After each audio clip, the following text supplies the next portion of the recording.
Welcome to the roof of the Civilitas Foundation on a blustery Monday night in Yerevan. I'm Greg Bilazarian. Right now, behind me, what you can hear faintly is the sound of Levanter Petrosian. For the last 3 days, anyone coming through Freedom Square at any hour of the day have seen or heard this. Behind me is a tent city, a group of tents put up, a week-long non-stop protest organized by Levanter Petrosian and the Armenian National Congress. Petrosian, Armenia's first president for its first 7 years of independence, has promised that this will go on until Friday. Many are sleeping here around the clock, and every night is highlighted by a series of speeches. This night, as going on right now behind me, is no different, except that Petrosian took questions from the public and the media, something he has not done since 2008. We have full coverage of that on our Armenian side on civilnet.am. Petrosian's group has said they've received resistance from police, things like blocking bathrooms, disrupting tents, and things of that nature. So the obvious question when seeing a protest, especially for those of us watching from outside Armenia, or those of you watching from outside Armenia, what do they want? Well, in simplest terms, they want new presidential elections as soon as possible. There are signs everywhere announcing that, including some in English to make sure everyone understands. But what do they want, and what can they get? Two huge questions. Salpi Gazarian joins me now. Salpi, two questions. What do they want? What can they get? You don't ask any easy questions, right? And where's your jacket?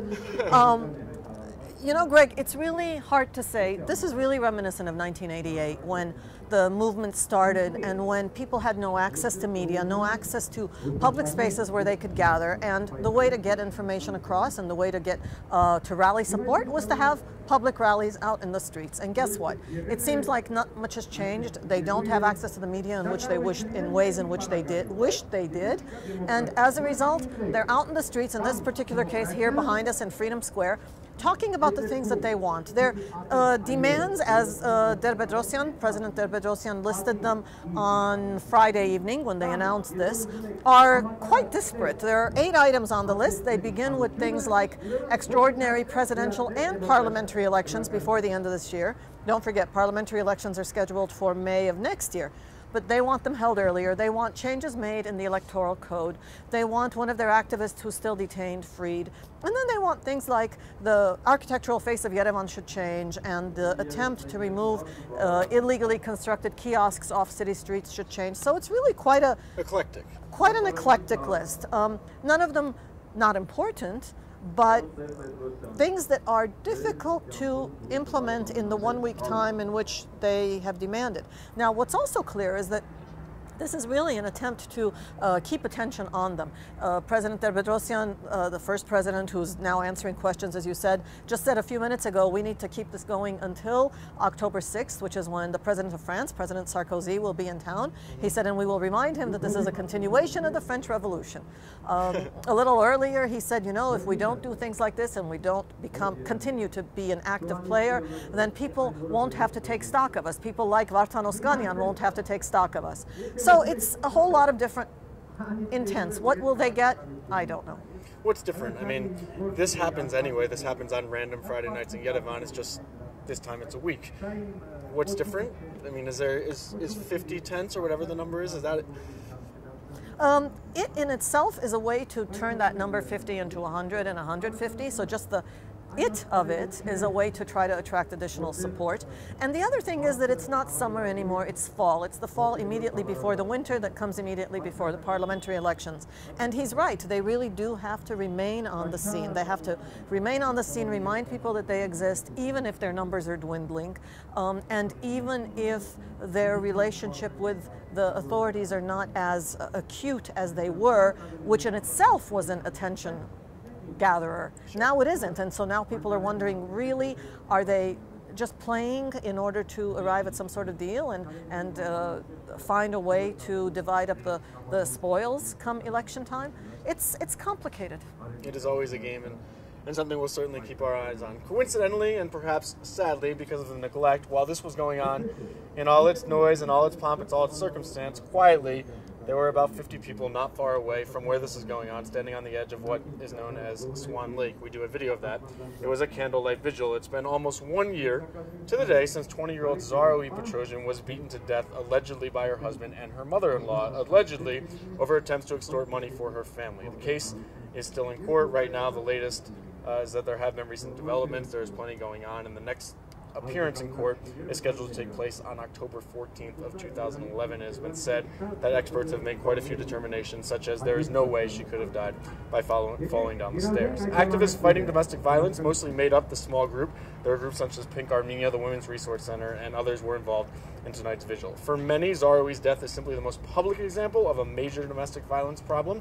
After her death, Petrosian's family spoke out, making them a little different than what some would sadly refer to as the silent majority. Salpi, domestic violence in Armenia. I've heard people say that this issue is the most maddening, the most frustrating.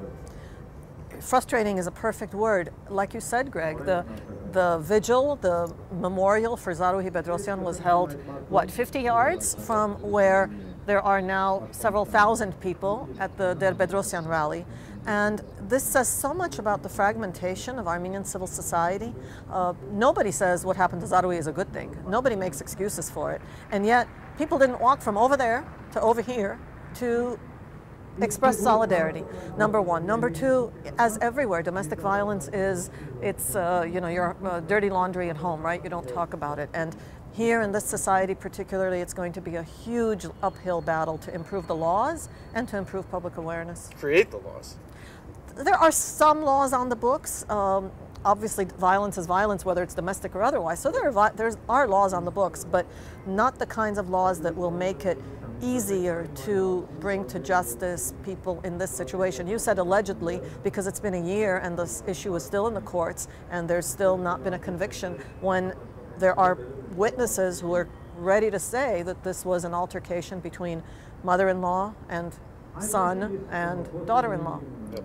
Salpi, you and I are on the roof tonight because in this particular instance there was so much news happening literally right here outside our window. It doesn't always work out that way, but this is a major center in Yerevan, and for the next, well, at least 4 days, and then through maybe the Sarkozy visit, what's going on behind me, and some variant will be going on. Anything you want to say before we say goodnight? I want to say that there are also some good things happening in town. High Fest, which is an incredibly effective international set of drama troupes, theater troupes that gather in Armenia once a year, is going on now, and we'll have some footage from that. So some good things are happening. Sure. Good night from Yerevan. We will see you tomorrow.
TV, your window to brand new journalism and new opinions. Now open on Facebook. Join us and discuss.